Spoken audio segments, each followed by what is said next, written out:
Bonjour à tous et bienvenue dans ce nouveau tuto entretien d'embauche. Nous avions déjà vu la configuration de votre compte sur Skype. Aujourd'hui, nous allons voir les erreurs à ne pas commettre lors d'un entretien vidéo. Premier point très important et à ne pas prendre à la légère, bien choisir son lieu. Faites-le de préférence à la maison. Je peux vous assurer qu'on a déjà vu des personnes qui passaient des entretiens d'embauche au volant. Ouais, donc je suis disponible, sans problème la semaine prochaine si jamais vous avez une disponibilité. Attendez, excusez-moi une seconde. Ça fera 25 € s'il vous plaît. Mardi, ce serait bon? Pas terrible quoi. Partons du principe que vous êtes chez vous. Mettez-vous dans un endroit calme dans lequel vous seriez à l'aise pour travailler.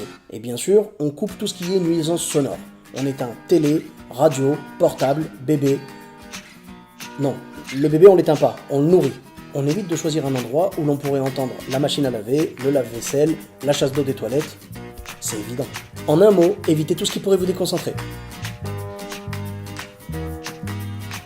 Bien sûr, le recruteur va surtout se concentrer sur vous, mais il faut savoir que votre arrière-plan peut jouer en votre défaveur. Choisissez plutôt un arrière-plan neutre. On évite tout ce qui est bazar, photos de famille, linge qui sèche, linge mouillé, famille, poster de foot. Évidemment, n'allez pas mettre un poster du PSG si votre recruteur est fan de l'OM. Et inversement, évidemment. Vous savez quoi? Mettez une photo du Barça. C'est bon ça, non? Mettez du volley. Le volley, c'est bien. Personne ne vous embêtera. Voilà. Vous savez quoi? Le plus simple, prenez un fond neutre, un mur par exemple. Vous mettez un mur en arrière-plan, ensuite vous choisissez une bonne lumière. Vous faites attention bien sûr au contre-jour, il faut les éviter, sinon le recruteur ne vous verra pas bien. Très important, le cadrage. Pensez à bien cadrer votre image. Et si vous utilisez un support tel que ordinateur portable ou tablette, évitez de les mettre sur les genoux, ça donne un cadrage pas très flatteur. Le mieux, cadrez-vous comme pour une photo d'identité. Sauf que là, vous avez le droit de sourire.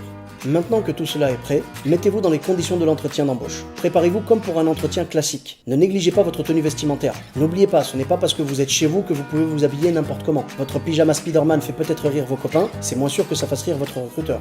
Alors bien sûr, ça va de soi, mais comme pour un entretien classique, restez concentré. Ce n'est pas parce que vous êtes chez vous que vous pouvez faire autre chose en même temps. Dernier point, bien sûr, avoir une bonne connexion.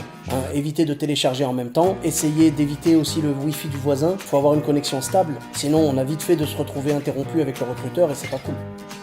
Conclusion, n'oubliez pas, ce n'est pas parce que vous êtes chez vous qu'il faut le prendre à la légère. Ça reste un entretien professionnel. Mettez toutes les chances de votre côté, ne sabotez pas votre propre candidature. Ce serait vraiment dommage de rater un poste à cause du linge à cause d'un pyjama Spider-Man. Merci beaucoup et à bientôt pour de nouveaux tutos.